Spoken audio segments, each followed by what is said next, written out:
Morning, everybody. It's April 22nd, about 11 a.m. Doing some research this morning. The hearing about wanting to reopen the states has kind of got me a little flustered.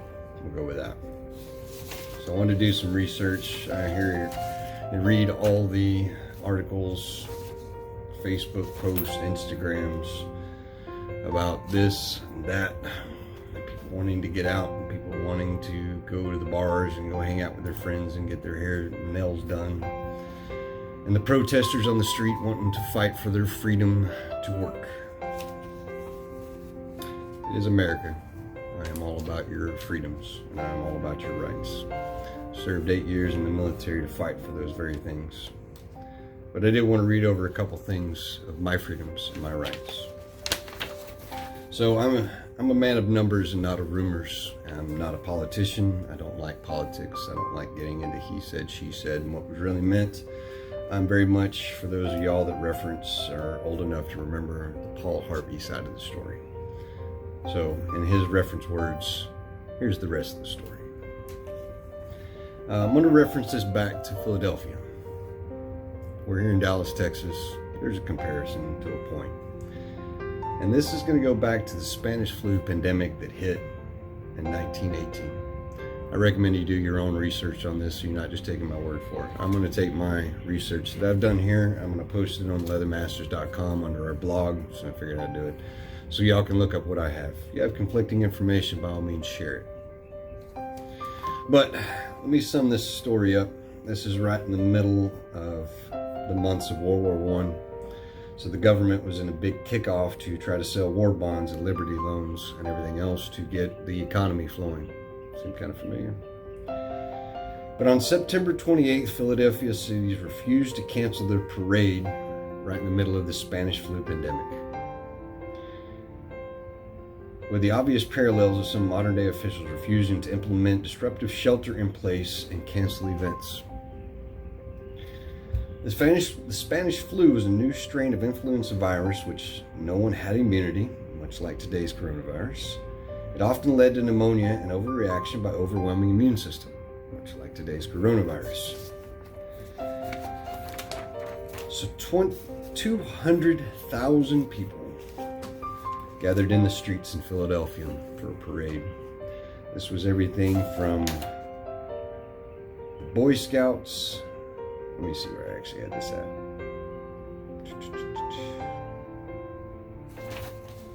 Oh, here we go. Boy Scouts, marching bands, women's auxiliary, and troops 2 miles long. A crowd of over 200,000 people cheered. Within 3 days, every bed in Philadelphia's 31 hospitals were occupied. Within a week, 45,000 citizens were affected. The entire city was shut down. It was too late. Too late. By November 12th, in November, 12,000 Philadelphians were dead. Bodies were stacked like cords of wood on the streets. Nurses were going into houses and finding entire families dead. They were piled up. Within 6 months, 16,000 were dead. 500,000 Philadelphians had fallen ill. 200,000 people showed up to the parade. 500,000 people got affected. Keep that in mind next time you decide you want to get out because you're above it. You don't think you can die from it. You don't think you can be affected by this coronavirus. It's the same thing those 200,000 people wanted to do. They took the effect and the pressure coming from the cities and the states and the government to get out there and raise the economy and to try to support the war efforts, raise morale. So they sent everybody in the streets. They sent them back out to work. 16,000 people paid with their lives for that. Researchers have found that cities that stick to the stay in place shut down schools, churches. Yeah, it's churches too.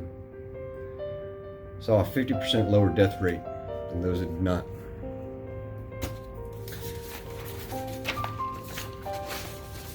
I want to show you this picture right here. This will be posted on there. You can also find this on Google. You look up Philadelphia Parade 1918, you're going to see this. I want you to pay attention to the timeline that's on this and exactly what's going on. I bring that up, like I said, I'm not a politician. I don't like getting into politics. I don't like listening to he said, she said. I do want to read something that I did just have brought to my attention. And this is by,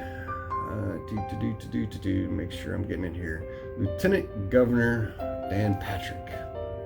It's calling for the reopenings of his state in Texas. Now, I'm a proud Texan. Everybody will know that through and through. But this pisses me off. I'm going to quote this one here, and this is off The Hill. You can look it up on Google again. I'm not usually much on quoting this, but this did just get brought to me. There are more important things than living. If those words ever come out of your mouth, you need to be removed from any type of office. I, as a former soldier and sailor in the military, willing to put my life on the line. Not you civilians, not people that are at home. We've got first responders, nurses, doctors, police department, firefighters, EMTs, etc., etc. Those people choose, and they voluntarily go out there and put their life on the line. And to every one of them, I commend you. I can't thank you enough. But this one says, more important things living than living, and that's saving this country for my children and grandchildren, and saving this country for all of us. I said this on Monday. I don't want to die. Nobody wants to die. But man, we got to take some risk and get back in the game and get this country back up and running. He wants me to go to work to raise the economy. You know, oil prices just bottomed out. From what I understand, they're pretty much giving a barrel away if you're willing to buy it. Money is paper. It's bartering and trading. I'm not here to line anybody's pocket.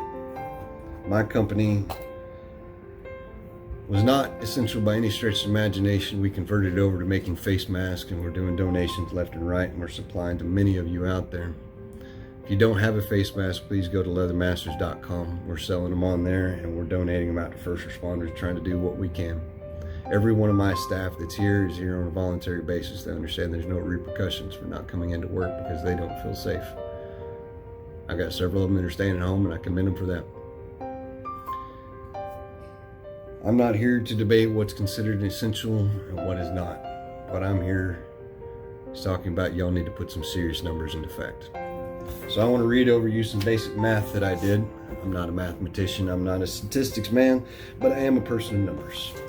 I'm only going to refer to Texas on this one because I'm in Texas. You can do these same numbers for your own state if you like. Find your own research, it's all over the web. Right now, the estimated population of Texas is 29,900,000 people. Of that 29,900,000 people that are out there, there are 20,196 confirmed cases. Of that 20,196 confirmed cases, there are 517 people that have died. Of that 20,196 confirmed cases that are out there, 6,486 people are recovered. Very good numbers. So, basic math. 29,900,000 people in the state of Texas. 20,196 people confirmed cases. That is 0.06%. That means if you're in the state of Texas, there is 0.06% chance that you will have the coronavirus. Good numbers, right? Should be enough motivation for you when to get back out there to work and get back to your workforce, to open up your bars, to we're staying under 9 people when we have our friends over every other day, or we're having our get-togethers at the house. As long as we're staying under 9 people, we're okay. Of the 20,196 people, 2.5% people have died. So that means in case you happen to be one of the unfortunate people that have come down with the coronavirus, 2.5% chance you're going to die. There is a 32.1% chance that you will survive. Basic numbers because they haven't gone through the whole cycle on it because all this is still new. Now, reading through these basic numbers, I think I can understand this. This is far less than what the flu, what 0.06% chance that I'm going to catch the flu. It's not bad odds. It's enough for us to still go out there, other than the fact that you could die from this. Let's keep that in mind. But here's some numbers, like I said, the Paul Harvey side. Of the 29,900,000 people in Texas, there have been 205,399 tests. That is 0.68% of the state of Texas has been tested. Less than 1% of the state of Texas has been tested. Of those 205,399 tests that have been put out there, 20,196 people have come back positive. That is approximately 10%. So 10% of everybody that gets tested is coming back positive. And back down to that 10%, there's a 2.5% chance you're going to die. But the numbers I want you to understand, and I want you to keep in mind when you're deciding you want to get out of your shelter in place and not heed this, or whether you're deciding you want to open up your doors to let people in and you want to decide to go back to work because the governor says we need to get the economy flowing. My bank accounts are feeling it just the same as yours is. Every one of my employees are feeling it just the same as yours is. And my company didn't get a bailout. No government funding going here. But 1% of the state of Texas has been tested. Am I willing to gamble the livelihood of my children, my 3 young children that I have at home, and every one of my employees, and every customer that could potentially walk through my door, because less than 1% of you have managed to get tested? And of that 1%, 10% of you are going to come back positive? These are not odds I like playing with. I'm not a gambling man, and there's a reason for that. There's also a reason why I'm still sitting here. This is not the environment I want for my family. This is not something I want for any of us. But this has got me ticked off. You got protesters that are wanting to go in mass groups and go protest this? Really? Darwinism. That's all I got to say. But I pity the person that's responsible if any of my family catches it. Because we're taking the proper measures. We're wearing our face masks. We're not going out unless we absolutely have to. We're going to get groceries, and then we're coming home. I'm coming into work. I've got a sterilized environment to the best of my ability I can, because I'm trying to supply protective equipment out there for y'all. This is not my normal business. But I have the ability. I have sewing machines. I have equipment. I have supplies. And I'm ordering more in to keep y'all stocked up. I'm doing what I can do. And my employees are voluntarily coming in and doing what they can do to try to make all of you safe.